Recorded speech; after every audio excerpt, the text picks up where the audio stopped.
I'm Tristan Blankengersall, and this is Black Cat's Run. I'm going to do a short video today where I'm going to show how you can create your own aerobic calculator. Obviously, there's a huge market for all kinds of technologies that are promising to be able to track your data and other training metrics, and that they're going to tell you whether or not you're improving. And I think that not only, number one, are a lot of these supposed miracle algorithms overrated and useless, but I also think that they're just sort of unnecessary, that you can do this yourself for free using a spreadsheet, and I'll show you how I've done this, and then you can try this on your own if it's something that's interesting to you. So this is an example of what my aerobic calculator currently looks like, and I use Google Drive, but you could use Microsoft Excel, and you can do a lot of stuff with Sheets, Google Sheets, or spreadsheets in Microsoft Excel. And I am not by any means a wizard at this, so some of you may know more about this than me, and you may be able to find better ways to do what I've done in working with the data here. So I'm going to talk you through how I set this up. There's ways that you can vary this, but the important thing is this is a freely accessible strategy. All you have to do is take your data and input this data. So one thing to preface this with is that this really only works if you're training the right way, because you need to be able to generate frequent data points. But if you're applying the correct interpretation of threshold and the distribution of training intensity, and then the frequency of doing workouts that targets that, then you will be able to generate this data. And I think the fact that you can't see a trend like this, probably using currently mainstream workout models of doing one high intensity workout or maybe two high intensity workouts a week, I think points to the limitations of those models. But you could certainly try to apply this using any particular kind of concept. So what I do here in this first table is I look at the rep watts, the rep heart rate, the rep velocity, the repetitions, the number of repetitions in the workout, the rep duration.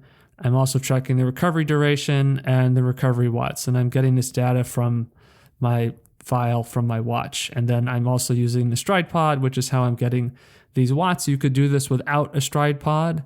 You could do it without a heart rate. You could just track your velocity, right? So, the more performance data that you're collecting, the more that you can track that. But really what we're trying to look at overall, and I've highlighted this in the gold, is we're trying to look at how is our velocity really increasing? Because if you're looking at this sport of running, and you can do this, by the way, with any discipline, right? The example we're using here is running, but you could use it with cycling or swimming. You could use it with speed skating. You could use it with Nordic skiing. You can use it with some other things that I'm probably not thinking of right now. It's not specific to running. This is just the context in which I've been doing this recently. So every time I have a session, I add it in a row on the bottom, and I've color-coded it to make it easier for me as I look at this to visually see what's going on. So I have the watts, and you can see over time, just looking at that this is increasing. I'm also putting in the heart rate. I don't think heart rate is as useful of a training metric as people think it is, but I put it in there anyway, because if you're looking at a long-term trend, it's interesting to see what's going on. And then sometimes you can contextualize. So, for example, there's my workout number 25. I've got, heart rate of 173. And, that tells me that, okay, that's sort of a little bit of an outlier, because that's the only session I have in there where my heart rate is over 100,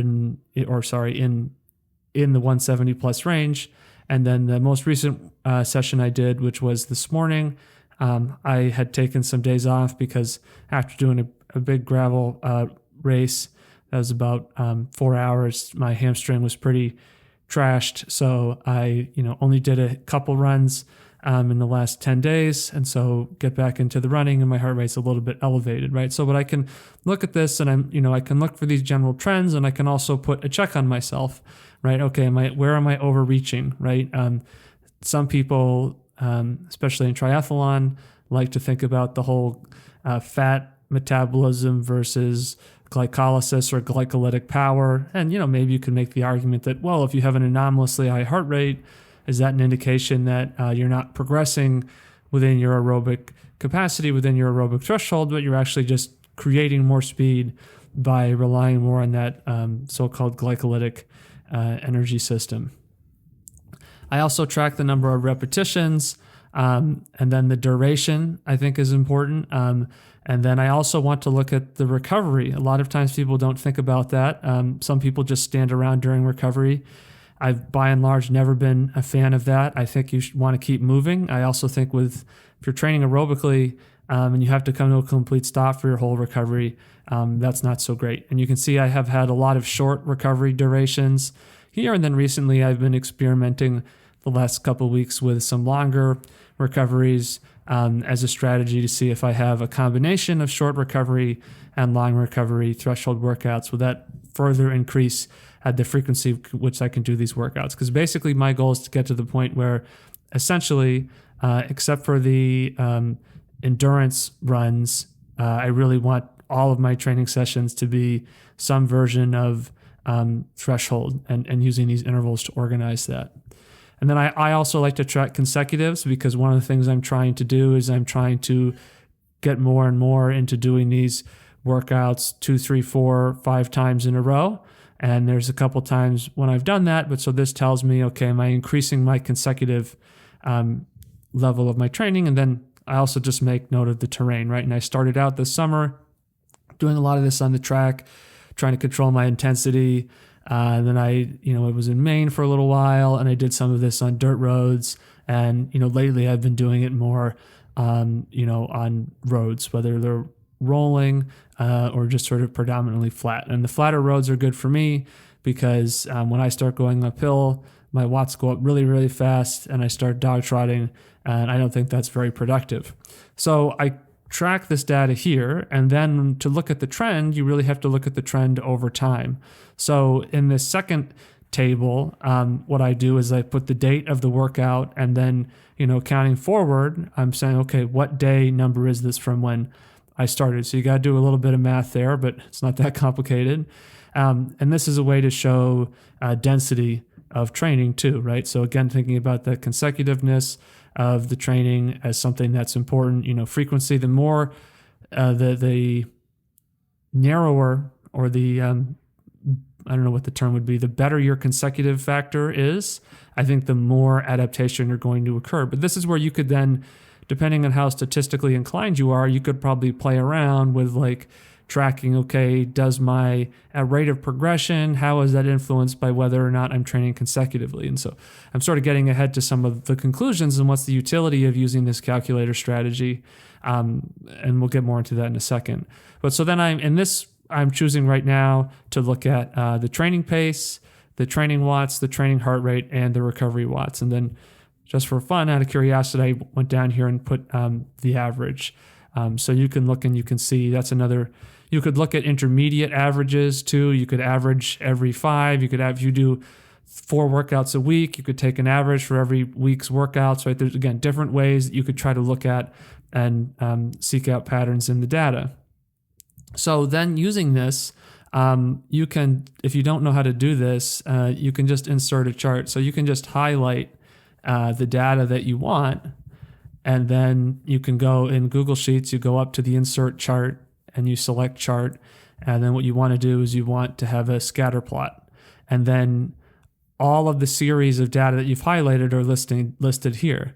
So if I just want to see what's my progression with my training watts, just by my training watts, I refer to like the training intensity, which are the sort of higher intensity intervals. So I would just remove all the series. I could also have just highlighted that, but just that one series. But I can remove this, remove training heart rate, remove recovery watts, and then I'm left with this. And then I can customize the chart however I want.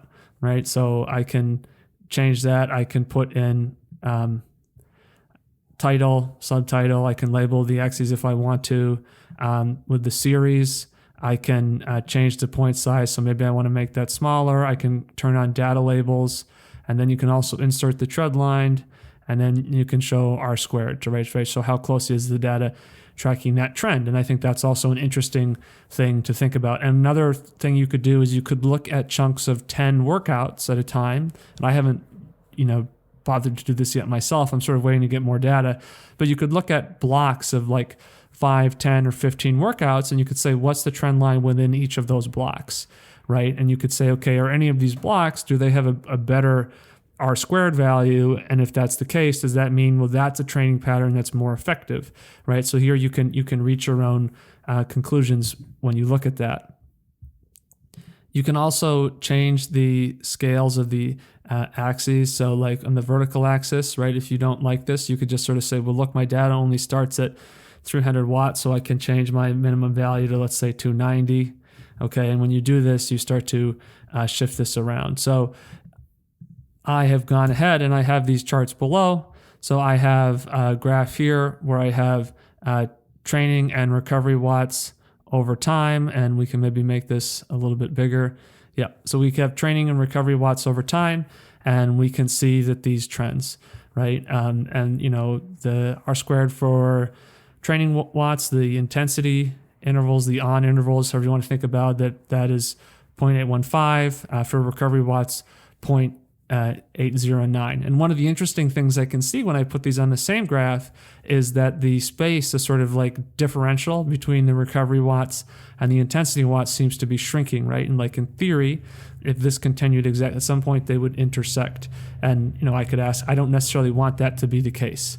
So, let's get into now kind of some of the, this is an example of some of the conclusions that you can reach, right? So I could think about, okay, is my recovery watts, on my recovery intervals, is that actually getting too high? Maybe I want to be keeping that down a little bit, right? Because maybe that's going to inadvertently affect what's going on up here. And then if you had a lactate meter, you could go a step further. I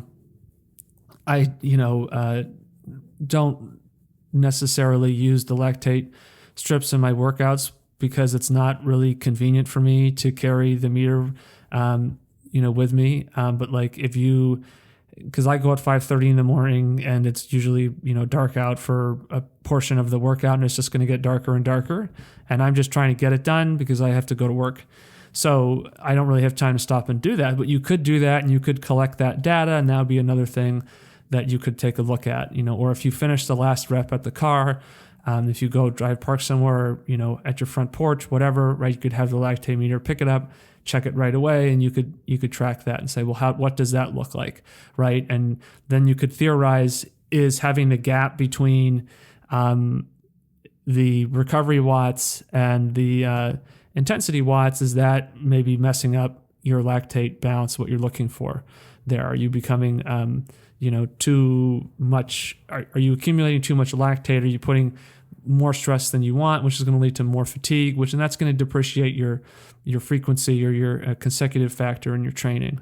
Another thing that I like to look at is heart rate, and I scale the vertical axis here from my resting heart rate, which is 42, to the max heart rate that I will ever get to in running, which is 212. And you could obviously change that depending on what you want to see. And so the trend line here is 0.653.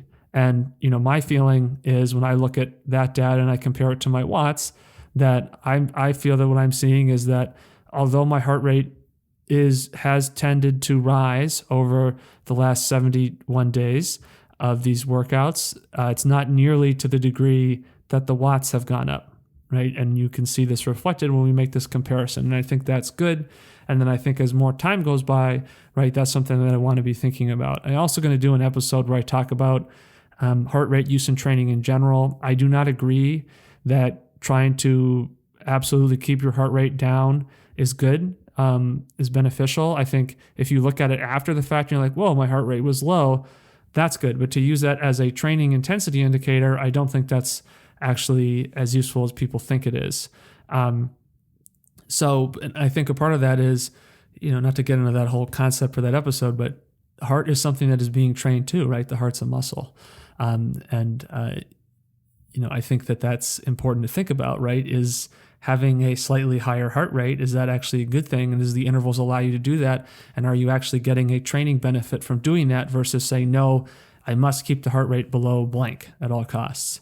And then the other thing I like to look at right now is what's my training pace in minutes per mile over time? Because at the end of the day, the velocity is what's significant. Now, what's interesting and something that I'm thinking I'm going to start doing is tracking the shoe that I wear, because since I've been using the Stride Pod, I've noticed that there is a wattage difference in terms of how many watts you need to run a certain velocity. And I've noticed that some high performance race shoes are not any more efficient, at least by this testing methodology, than a traditional trainer. And this is a big shift for me because I've never cared about shoes. And I've always just this is the trainer, you wear it, it doesn't matter. But I've gotten more into trying and going back and forth between different kinds of shoes because it's just sort of fun to see and, if there's a difference. It also seems to be that there's some metabolic evidence. So that's suggesting that the lactate that you're accruing in that different shoes is noticeably distinct. And that would sort of make sense, right, on the basis that the wattage is different. But then you could also go and you could compare and you could ask the question, if you have, so let's say you do 7-minute pace in the Alpha Fly, and that's 355 watts. And then you do 7-minute pace in a generic shoe like a Mizuno Wave Alchemy or a Nike Pegasus, and you do that, and that's 600 watts. That'd be a problem. And that's 368 watts. Okay. Well, then how much is the drop off metabolically, right? So at the 368 watts in the Pegasus, maybe that's 3 millimoles. And then it's 355 watts in the Alpha Fly, that's 2 millimoles. But if you take the Pegasus and you run 355 watts, is that also 2 millimoles? Maybe that's 2.5 millimoles. So then you're not only getting a wattage benefit, but you're getting this additional metabolic benefit, which is interesting because it's suggesting that, there really is. I mean, I think if you've run in these shoes, you kind of know intuitively that it's different. But to look at that and try to get a sense of what does that look like, and that might be different for you than it would be for me. Do heavier athletes, taller athletes, do they have a different saving in watts from the shoe? Do they have a different metabolic benefit from the shoe? But you start to see that the possibilities of what you can look at and conclusions you can reach are significant. But overall, I would want to see my velocity is improving. I want to see that my heart rate, although I think it's okay for that to go up, and we'll have an episode where we talk about why this sort of obsessiveness about heart rates and where that's come from and why that's probably causing people more limiters in training than development. And then I want to see this trend in my watts. And then from this data, I want to sort of reach conclusions about what's effective, right? So I could have the hypothesis that training in a certain kind of shoe, does that lead to better results? And you could then experiment with that, right? And so I think it also, frankly, adds a lot of fun to the training, because instead of just going out and droning along and then just sort of waiting mindlessly for the race and then whatever happens, you can actually really see what does this progress look like. Other variables that you could look at, as you could say, you could, look at different repetitions, and you could say, well, do the number of repetitions, the duration of repetitions, how does that correlate to wattage? You could say, what about all of my workouts of 12 plus repetitions, or all of my workouts of, 3 minutes and 45 to 4 minutes and 10 seconds. And over time, if I isolate those out, what has happened to the wattage in those? What's happened to the heart rate in those? And, you can use that to start building a concept of what's improving, right? And so if you're seeing regression, I would want to see that, okay, maybe the workouts with shorter so for me, one of the things that I've seen, a specific example, one of the things I've seen is that workouts with, fewer repetitions don't necessarily lead to a, lower heart rate. That actually it's the workouts with more repetitions and actually shorter recovery lead to that. Because I'm only looking at the heart rate in the rep, and that when I have more repetitions and when I have short duration, I think it actually forces me to control my effort more because changes my intuitive pacing habits. And I think that you're also engaging with the central governor model in different ways. So, you can start to see how you can really go into this, and you're kind of at the limit. You're limited by whatever that you're interested in. I want to emphasize this one thing, that you can't really do this unless you're using the model of threshold training that I've been arguing and providing evidence to support for on the podcast. Because unless you're using that method, you can't really accumulate enough data frequently. And I think that when you really get it dialed in, you should be able to get 4 or 5 data points a week, and possibly more. But I don't think there's any reason why you can't do 4 of these workouts, whether that's 2 days and 2 days, or 4 in a row, or 5 in a row. My goal is to see if I can get up to where I'm doing one of these 5 days a week, Monday through Friday, that I'm doing this. And then I'll look at the data, right? And if if this starts to level off, then that tells me, okay, I need to make a change, right? Or, okay, I think my ramp rate needs to be different. Another thing that we would think about, and I'm going to do an episode on this, is what happens when we start to reach terminal velocity. Because if you play this velocity trend out, apparently by the time we get to February 8th, I think I'm going to be doing these workouts at 5-minute pace. And that doesn't seem likely. So if you get to a point where you're losing that velocity trend, what does that mean? And I think it points to the fact that you need to think about your training differently, because that means that you're sort of reached the limit of your current strategy. It doesn't mean that, okay, now it's time to go back to high intensity training, but then you say, okay, what kinds of training methodologies within this concept do I want to work on? More reps, longer reps, lower recovery watts, higher intensity in the repetition watts, right? Very different length reps, right? You want to be working within that paradigm. And for people who are interested or curious, we do training planning for people. We also offer consulting, and you can reach out to us via the Instagram page @BlackCatsRun if that's something you're interested in. So this is how you set up the Aerobic Calculator. It's free. You don't have to pay a subscription. It's your own data. And I think it opens up a lot of possibilities for trying to interpret the effectiveness of your training. Thanks for checking out today's YouTube post. I'm Tristan Black Ingersoll. This is Black Cats Run.